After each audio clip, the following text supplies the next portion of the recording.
berakhir juga acara kesenian tradisi dari Kabupaten Solo. Terima kasih kepada grup Tigorana Nagari Kamalawe, grup Harimau Nagari Ayudin, Sanggol Seni Batu Bajangan Nagari Batu Bajangan, tim Limau Lunggo.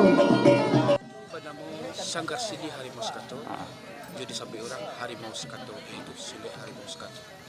Gerakannya itu banyak meniru dengan gerakan harimau, harimau mencekram, harimau menangkap, harimau melompat, dan berbagai gerakan harimau yang ada di Sini Harimau Sekato. Harimau Sekato itu paduan dari Sintuo. Di Harimau Sekato itu terletak ada Astrala, ada Lucua, ada Langkah.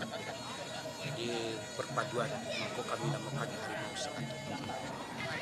Sejenis dipus ya. Dipus itu artinya kita mengontrol diri, mengingat diri rasa kita diciptakan Allah. Yaitu sebelumnya kita itu meminta kepada Allah, artinya tahajud dulu pada Allah supaya Allah membuktikan bahwa dalam kekuasaan Allah itu tak ada yang tak jadi. Jadi kita di sini membuktikan kekuasaan Tuhan. Rasa istilah itu adalah silaturahmi.